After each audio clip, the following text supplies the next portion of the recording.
Olá, pessoal.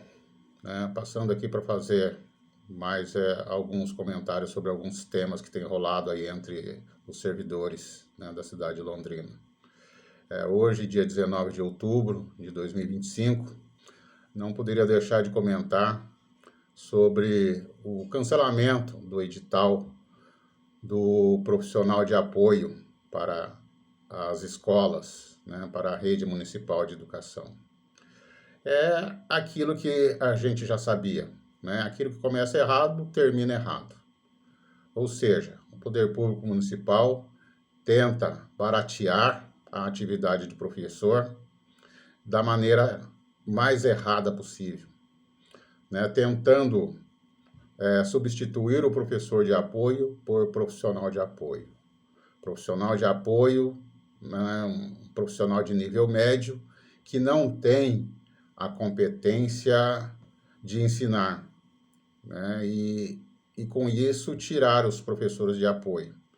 Né? Uma coisa é uma coisa, outra coisa é outra coisa, né? Vamos a essa redundância. E o professor está ali na sala de aula para ensinar, o professor de apoio, aquele aluno que tem dificuldade de aprendizagem pelas mais diversas situações. O profissional de apoio é um profissional que deve estar na escola também, mas ele está ali para auxiliar aquelas crianças que têm dificuldade de locomoção, aquelas crianças que têm dificuldade de fazer a sua própria higienização, né? Então é para isso. E fizeram a coisa errada e agora está aí. O Ministério Público do Trabalho, né, entendeu que o poder público municipal estava fazendo a chamada pejotização, ou seja, fazendo com que trabalhadores, né, exercessem uma atividade como pessoa jurídica, mas na verdade estava sendo explorado de uma maneira efetiva, de maneira fixa, ou seja, uma situação de escravização na realidade da força de trabalho disfarçada de pessoa jurídica. Eu acho que é isso. Bem, aí vamos ao comentário que eles querem baratear, ou seja, querem fazer as pessoas entenderem, a população entender que, né, o culpado pelo preço alto da máquina administrativa está no servidor público, né? E aí o cidadão médio, aquele que não tem muito acesso à informação, acaba caindo nessa esparrela, acaba acreditando nisso. Mas nós sabemos que o tripé, né, segurança, saúde, educação, ela não pode ser barateada sob pena do cidadão comum pagar.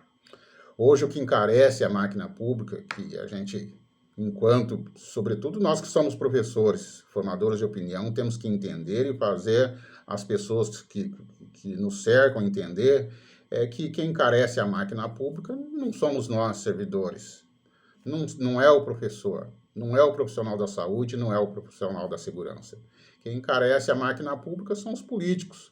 Nós temos hoje, são 81 senadores, é isso que a gente tem que ter em mente sempre, né? 513 deputados federais, são 1.059 deputados estaduais e 57 mil vereadores. Essas pessoas encarecem a máquina pública. Aí você soma a essa quantidade de políticos os seus assessores. Há quem diga que um deputado federal tenha cerca de 70, né, auxiliar. Um senador tem cerca de 90 auxiliar.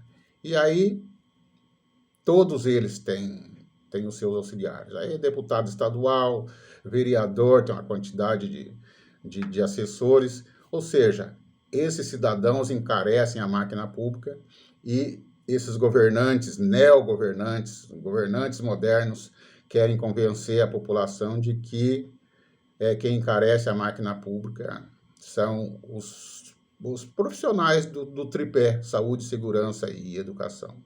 E não somos nós que encarecemos a máquina pública. Então, cabe a reflexão, a gente precisa estar atento a isso, né? Tem aí uma reforma administrativa, né, cujo objetivo é diminuir os direitos dos servidores públicos, com esse pretexto que eu estou falando para vocês. Então, uma reforma administrativa, né, disfarçada, mas enquanto na realidade é a humilhação do servidor público, é o fim da carreira dos servidores públicos, sobretudo desses serviços básicos que a população tanto carece e tanto precisa.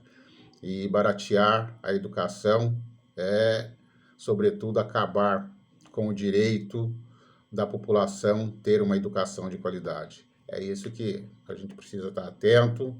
Hoje, no município de Londrina, é uma visão de todos os servidores praticamente. Nós temos um sindicato inerte, que precisa estar atento a isso, ou seja, estão semelhante àquela parte do hino nacional, deitado eternamente em berço esplêndido, ao som do mar e à luz do céu profundo, né? Assim que está o nosso sindicato, não age de maneira nenhuma, até porque vamos fazer aqui a nossa meia-culpa, né, que nós deixamos esse pessoal se eleger sem ter nenhuma concorrência. E daí agora eles nadam de braçada, achando que não tem compromisso com o servidor de maneira nenhuma. Então, acho que é isso que tem que acontecer. E eu sempre prego que a representação sindical e a representação política é importante para nós servidores públicos. E a gente tem que estar atento a isso, colocando concorrentes na próxima eleição de sindicatos, colocando aqueles que têm aptidão para concorrer a uma vaga na Câmara de Vereadores para ver se defendem as nossas ideias. Eu já adianto aqui que não estou fazendo propaganda para ninguém, não conheço ninguém, não sou candidato a nada, nem a síndico do meu condomínio. Mas eu defendo a representação política e a representação sindical. E é isso que nós precisamos fortalecer.